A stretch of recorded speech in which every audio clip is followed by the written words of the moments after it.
Hello दोस्तों, मैं doctor Rishikesh Tiwari सियान एकेडमी के ऑनलाइन सेशन में एक बार आपका फिर से स्वागत करता हूं।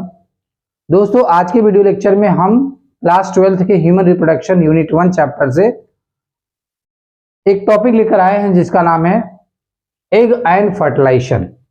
बेसिकली हम लोग जो है ह्यूमन रिप्रोडक्शन में पढ़ते पढ़ते फर्टिलाइजेशन तक पहुंच गए हैं और इससे पहले हमने एग का टॉपिक पूरे डिटेल में स्टडी किया था, डिस्कस किया था कि एग जो है क्या होता है, कितने टाइप का होता है, एनिमल किंगडम में किस में कैसा एग पाया जाता है, किस एनिमल्स में, वो सारा हमने डिस्कशन कर लिया था।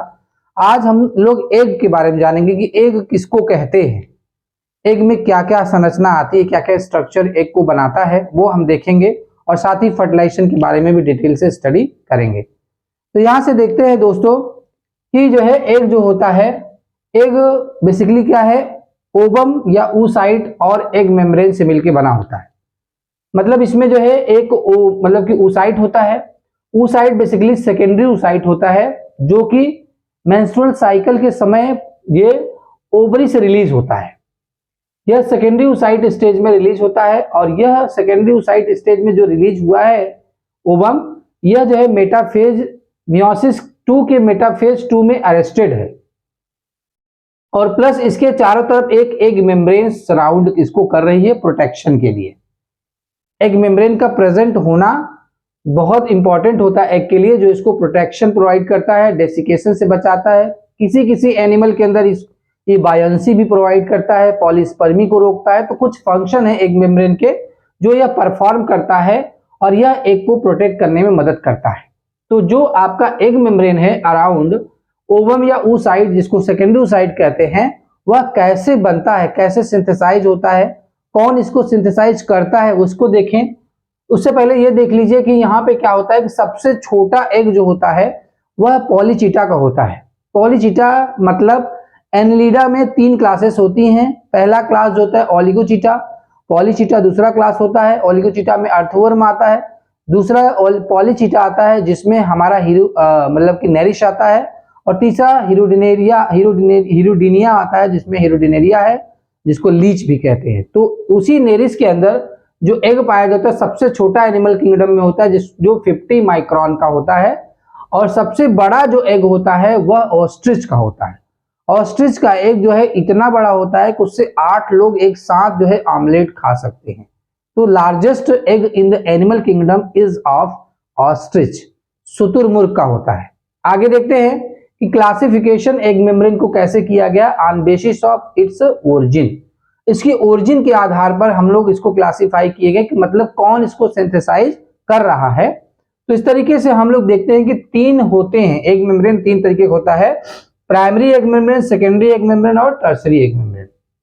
जो प्राइमरी एग मेम्ब्रेन होता है उसको जो है तो ओवम या oocyte खुद सिक्रीट करती है, सेकेंडरी oocyte खुद सिक्रीट करती है। It means कि the primary egg membrane is secreted by the oocyte itself, खुद इसको सिक्रेट कर रही है। और इसमें जो आता है उसको कहते हैं विटेलाइन मेम्ब्रेन, विटेलाइन मेम्ब्रेन होता है। प्लस इसमें आपका जोना पेलिसिडा, ह्यूमन फीमेल के अंदर जोना पेलिसिडा जो होती है वह कैसी मेम्ब्रेन है, वो प्राइमरी एग मेम्ब्रेन होती है जिसको सेकेंडरी oocyte या ओवम खुद सिक्रेट करती है अपने अराउंड, अपने चारों तरफ। दूसरा आता है जो है secondary egg membrane.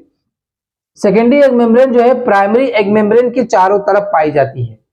It is present around the primary egg membrane and secreted bye, किसके द्वारा सिक्रेट होता है, तो सिक्रेटेड बाय ओवरी, ओवरी के द्वारा यह सिक्रेट होती है। Secondary egg membrane is secreted by ovary. तो इसमें जो है कौन सी आती है, कोरोना रेडिएटा आता है और कोरियन आता है। कोरियन के बारे में हम लोग चर्चा करेंगे एक्स्ट्रा एम्ब्रियोनिक मेम्ब्रेन में, तो एमनियन, कोरियन, एलेंट्रोइस, इन सब की बातें करेंगे। यहाँ पे corona radiata next to zona pellucida होता है, outer side, next to zona pellucida outer side होता है corona radiata in case of human egg में। तो ह्यूमन के एग में प्राइमरी और सेकेंडरी एग मेम्ब्रेन दोनों पाया जाता है। थर्ड होता है tertiary egg membrane. Tertiary egg membrane जो है it is also present outside the primary egg membrane and secreted by uterus or oviduct. इसको कौन सिक्रेट करता है, या तो यूट्रस करता है या ओविडक्ट करता है।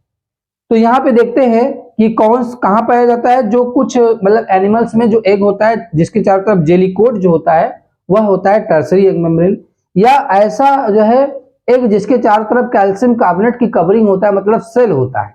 जैसे इंसेक्ट का एग है, बर्ड का एग है, रेप्टाइल का एग है, प्रोटोथीरियन मैमल्स का एग है, उनके चारों तरफ सेल जो पाई जाती है that is tertiary egg membrane होता है। तो यहां तक हम लोग देख लिया। प्लस ये फंक्शन ऑफ एग मेम्ब्रेन क्या होता है, provide protection, check the polyspermy, polyspermy को रोकता है, प्रिवेंशन फ्रॉम द डेसिकेशन, यह डेसिकेशन सूखने से बचाता है वातावरण से, और प्लस प्रिवेंट मतलब कि यह बायोन बनाता है, इसको प्रोवाइड करता है बायंसी, फ्लोट करने में मदद करता है। तो ये पूरी डिटेल स्टडी हो गई हमारा एग के बारे में और एग मेम्ब्रेन के बारे में। याद रखना है कि एग में दो चीजें आती हैं, ओवम या oocyte, secondary oocyte, plus egg membrane जो उसको सराउंड करेगा। फिर बढ़ते हैं हम लोग फर्टिलाइजेशन में।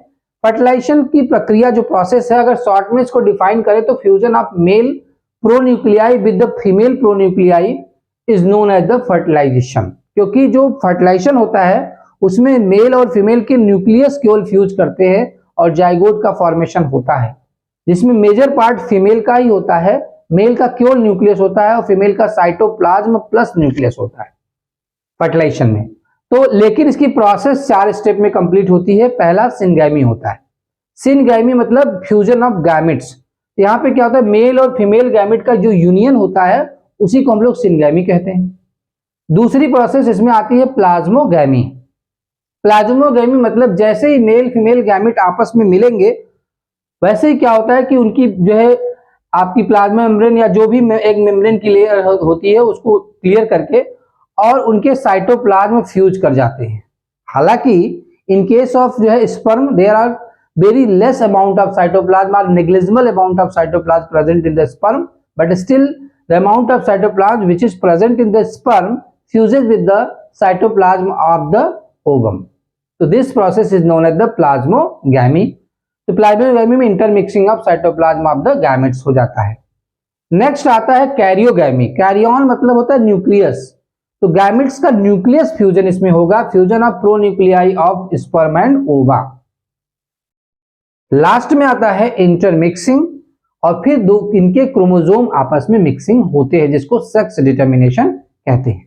एक बात यहां जानने वाली है कि जो स्पर्म होता है ज्यादातर एनिमल्स में स्पर्म का हेड और मिडिल पीस इंटर करता है, टेल नहीं इंटर करता है। हेड और मिडिल पीस इंटर करेगा, बाद में केवल न्यूक्लियस और उसका प्रॉक्सिमल सेंट्रियोल केवल फर्टिलाइजेशन में पार्टिसिपेट करता है। बाकी जो रेस्ट पार्ट होता है वो क्या हो जाता है, फैगोसाइटोज कर दिया जाता है बाय द ओवम के द्वारा। तो पूरे को क्लियर आउट कर दिया जाता है, डाइजेस्ट करके फैगोसाइटोज करके क्लियर आउट कर दिया जाता है।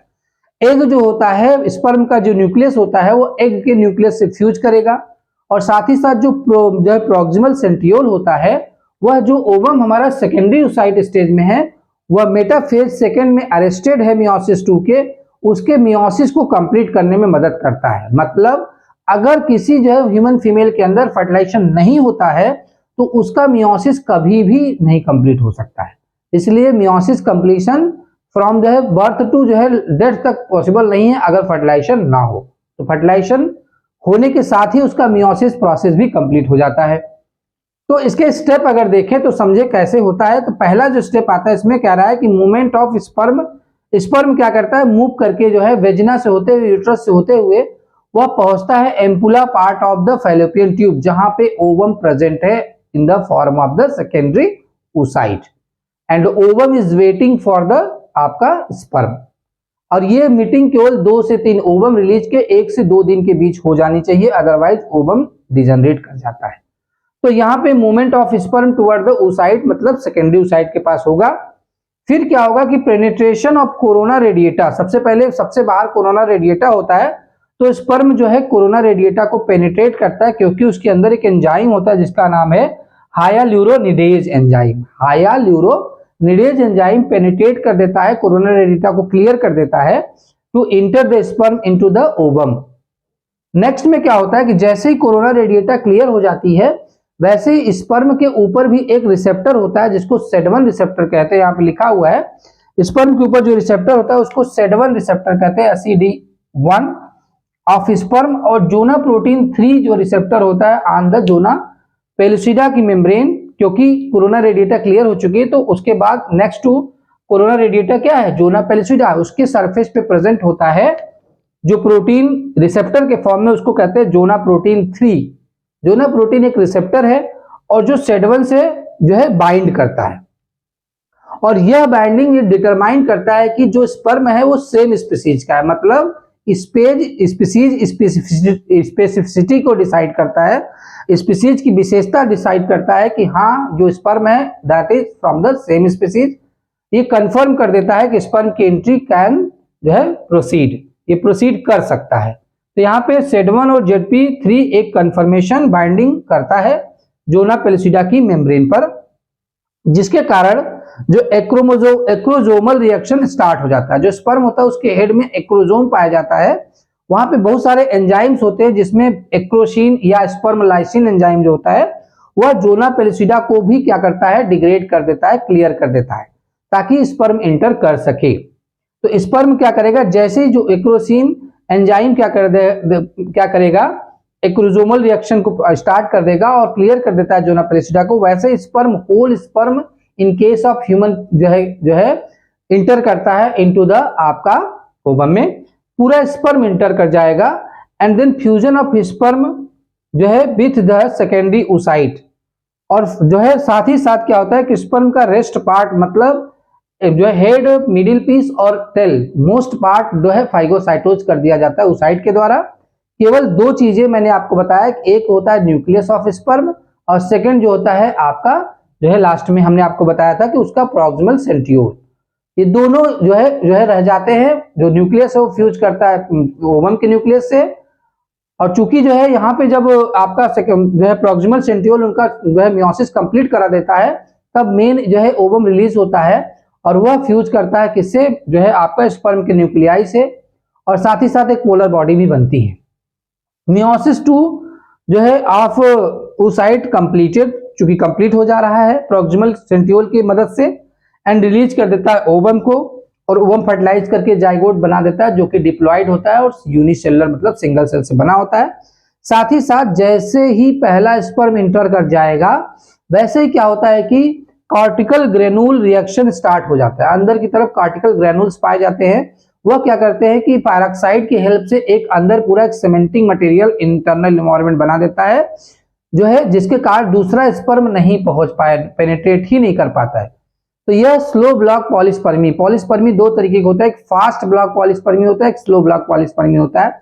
तो फास्ट ब्लॉक पॉलीस्पर्मी पहले होता है, with in 30 second of entry of first sperm हो जाता है, जिसमें क्या होता है कि जो स्पर्म की जो आपकी ओवम की मेम्ब्रेन है उसका जो है मतलब हाइपर पोलराइजेशन कर दिया जाता है बाय द एक्शन पोटेंशियल।